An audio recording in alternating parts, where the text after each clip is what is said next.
Come, come, whoever you are, wanderer, worshipper, lover of leaving, ours is no caravan of despair. Come, yet again come. Come, come, whoever you are, wanderer, worshipper, whoever you're waiting, cause it's no caravan of despair. Cause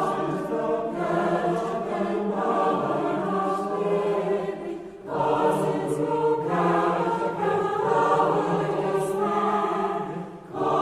no caravan of despair. Cause it's no caravan of despair.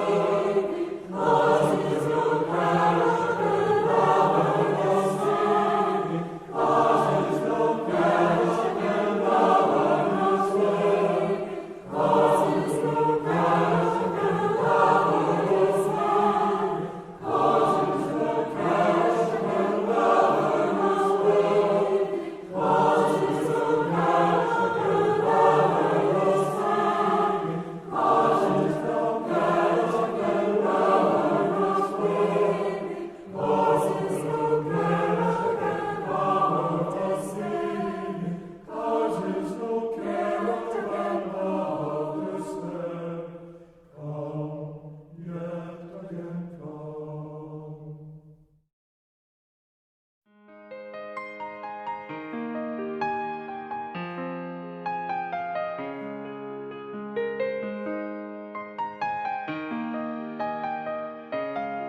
Hi, I'm Elizabeth Braun, and I've been a member of UUCCV since 2008.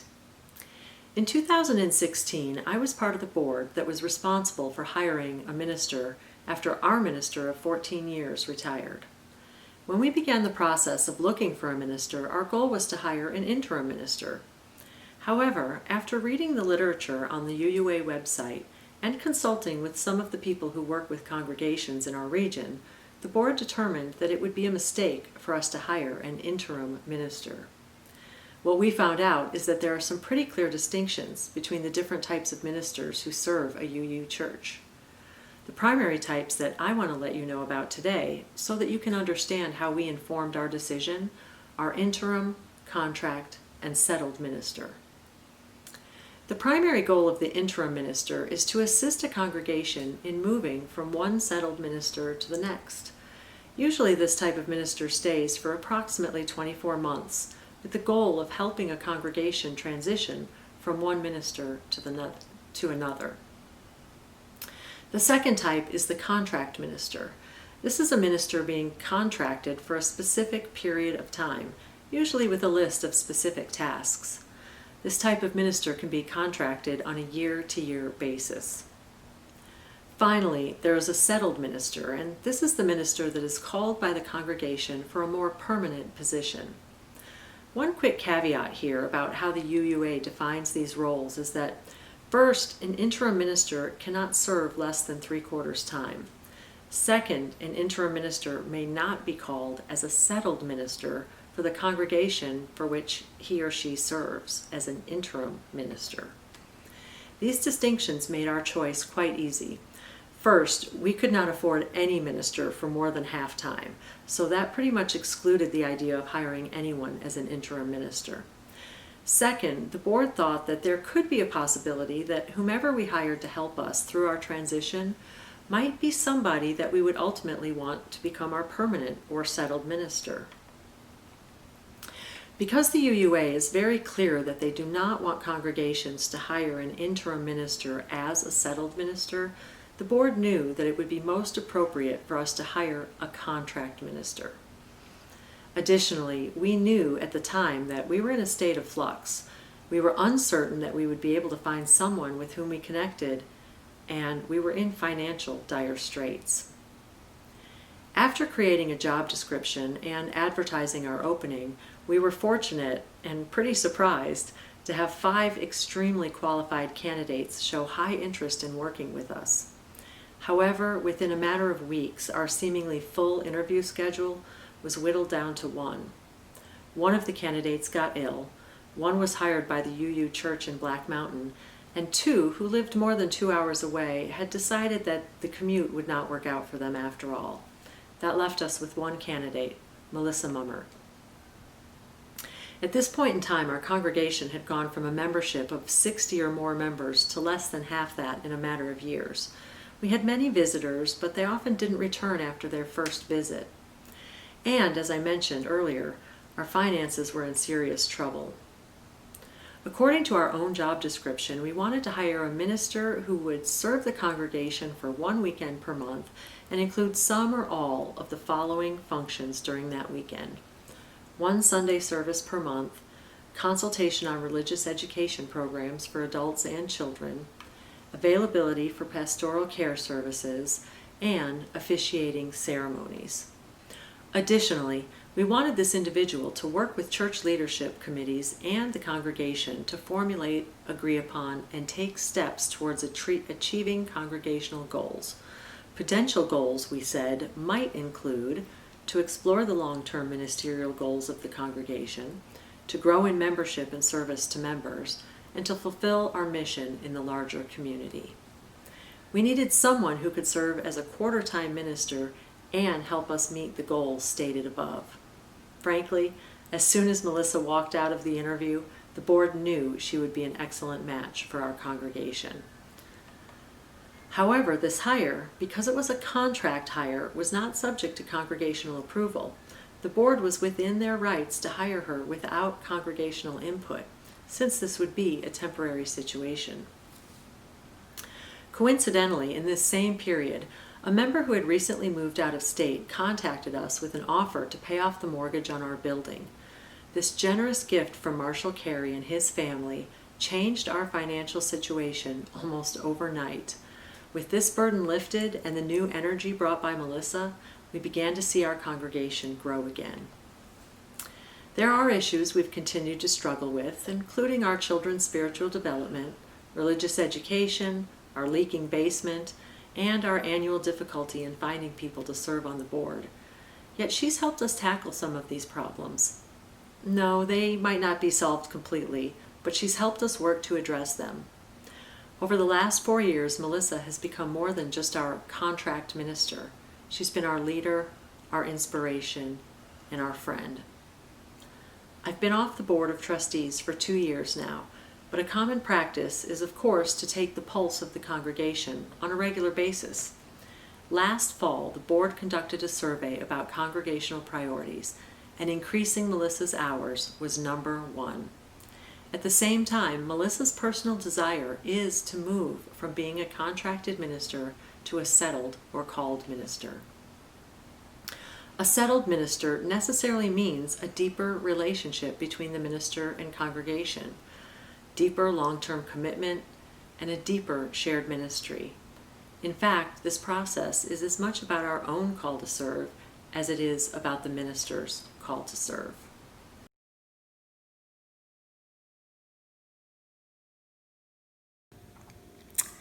Hello, my name is Lola Williamson, and I'll be explaining the process we're embarking on together as a congregation. The Unitarian Universalist Association calls it the contract to call process, and they recommend very specific steps to follow. These are guidelines only, as the process ultimately is defined by the congregations. However, we're choosing to follow the recommendations very closely with only a few changes due to practical considerations. The process has 8 steps. 2 of these steps concern all members of the congregation. They are cottage meetings and voting. We'll be discussing these 2 in detail later in our presentation. For now, I'll outline for you all 8 steps briefly. First, the contract minister, that is Reverend Melissa, must express an interest in becoming a settled minister.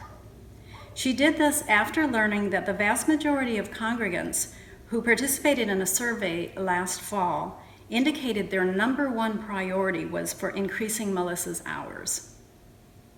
Please note that becoming a settled minister does not mean that hours will automatically be increased.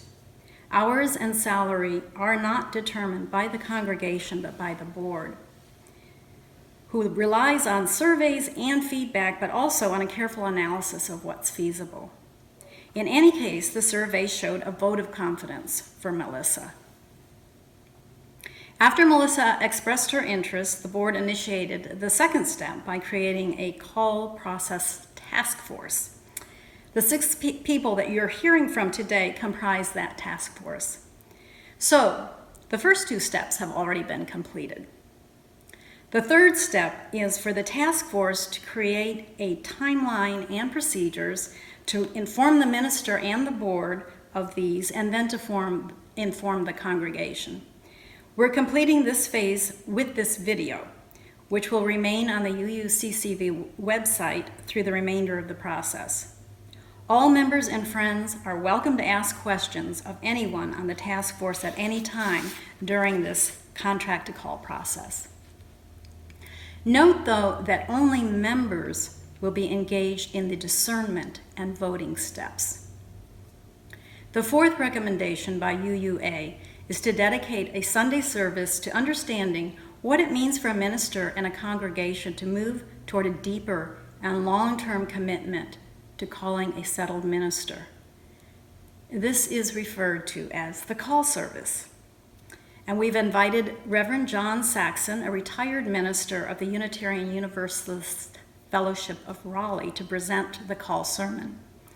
By asking someone outside of our church, we assure a non-biased presentation. And this service will be on June 28th.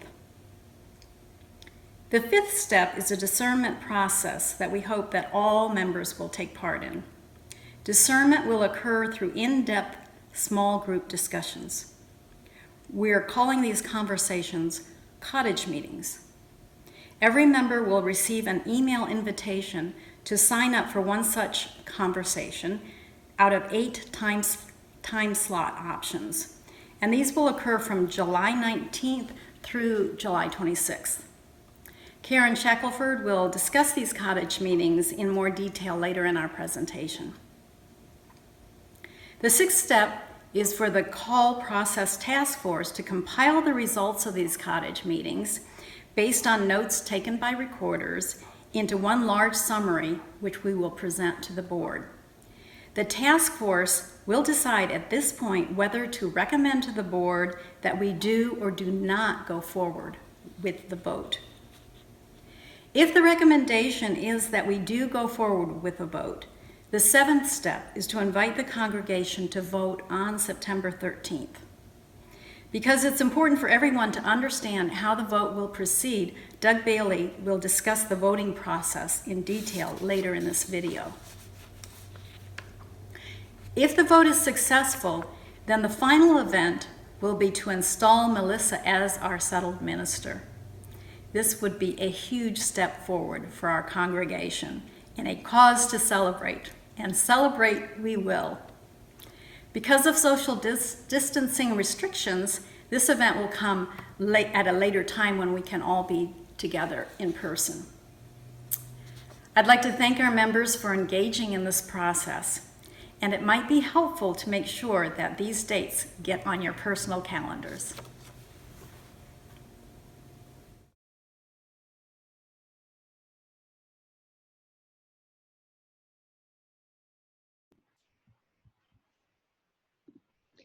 Hi, I'm Karen Shackelford from the Call Process Task Force. I'm here to tell you about cottage meetings. As some of you know, cottage meetings are a way that the Universalist Unitarian Church gathers information from members. So it's time to gather feedback from all of our members on the call process. So cottage meetings are a form of shared ministry. The goal is to assess that shared ministry, not to evaluate the minister. All opinions will be expressed respectfully and received respectfully. The task force has created 3 questions that we will discuss in the various cottage meetings, and I will share those with you now. The questions are, number 1, what's working well in our church? Number 2, what goals would you like us to accomplish together in the next few years? Number 3, is Melissa a good match for the next stage in our congregation's development? Now here's some information about some of the logistics. The cottage meetings will take place from July 19th through July 26th. There will be options for different times of the day. As you know, we are experiencing the pandemic and the quarantine and the social distancing, so we will have to respond to what is happening at the state at the time of the meetings. But right now, here is the plan. We plan to make most of the meetings on Zoom. There will be 7 of those. And we will have at least 1 meeting at the church. The logistics will depend on what's happening at the time. Right now, we're planning on having that outside with social distancing, but that could change depending on who's involved. If you want input into this, please contact a member of the Call Process Task Force. All members are encouraged to participate. This includes brand new members and people who've been here a long time and everyone in between. We will take notes, and those notes at each cottage meeting will be given to the task force, and the task force will summarize those notes and send them to the board. And one thing that's very important to understand is because cottage meetings are a way to gather information from everyone who's in the Unitarian Universalist Church of Catawba Valley, then we are going to use that information, and the task force will then take that information and recommend to the board to proceed to a vote or not based on that feedback from the cottage meetings. So your input is very much desired, and we want you to be involved. Please don't hesitate to ask us questions. Thank you. Bye.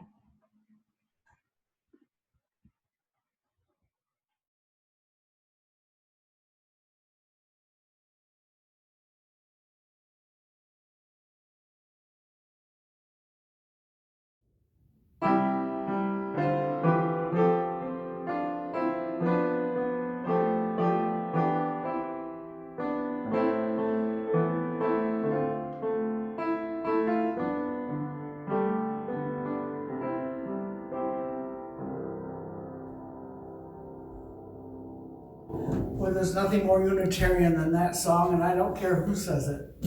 My name is Doug Bailey. For those of you who don't know me, you may know my professional name, which is also Doug Bailey. But today I'm here to explain to you the point of the process of the videos you've been watching, and that's our vote. It seems that the talk could go on and on and on until somebody says, let's take the vote, and then things get very, very serious. Voting should be a simple process, and it should be. Our state and national elections, of course, show that it is not, but I think we'll do a much better job of it. In normal times and normal circumstances, we'd be meeting at the church here as one congregation, discussing the question and casting our ballots. However, I'm sure that everybody realizes that in this day and age, it's not going to be very practical. We have to come up with another process, and it's this process that I want to fill you in on. Now, the vote will be taken Sunday, September 13th, 2020, following the service, and voting will remain open for 3 days. Everyone will receive an email ballot through the Breeze portal that the church administration uses to keep in contact with us all. This should not be a problem for most of us. It's the same portal whereby we receive currents.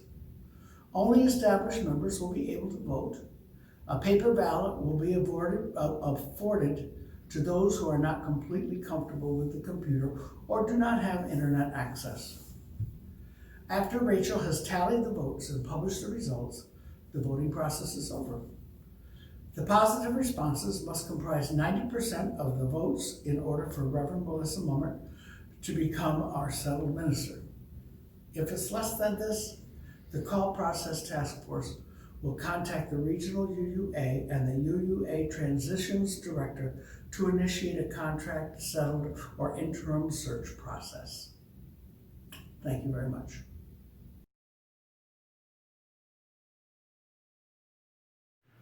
Hello friends, I'm Clay, and I will briefly be talking to you about becoming a new member.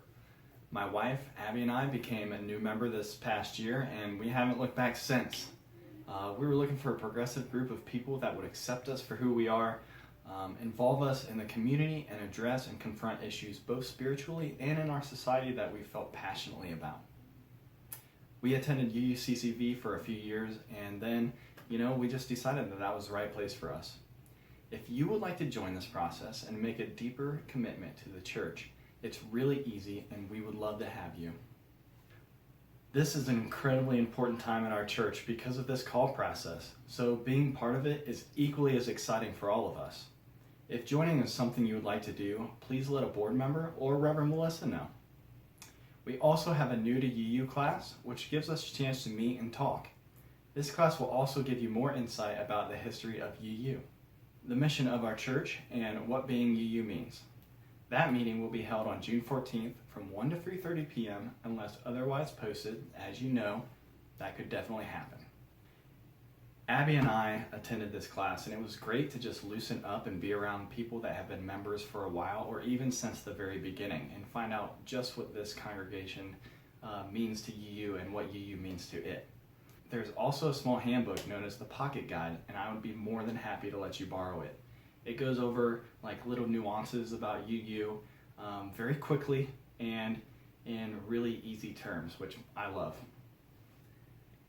If you're the type of person that loves reading material and wants to go deeper into the history and meaning of UU, I would highly recommend A Chosen Faith, an introduction to Universalism. I found it hard to put down because personally, I really wanted to know more, and I was very hungry to be part of this community. So, I had a passion to know more. This book is also in our church library. Again, if you are interested in joining at all, I highly recommend it. Highly recommend coming on board. And don't forget about the upcoming New to UU class on June 14th. Bye!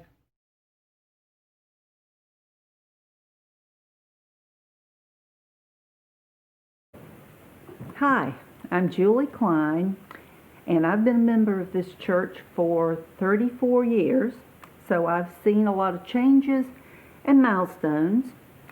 Some of those would seem positive, most of them would seem positive, and a few considered less so. But we've endured as a liberal religious group in a very conservative area for 58 years. I've experienced our operation with no minister, a once-a-month minister, half-time minister, two-thirds times minister, and various other fractions of minister.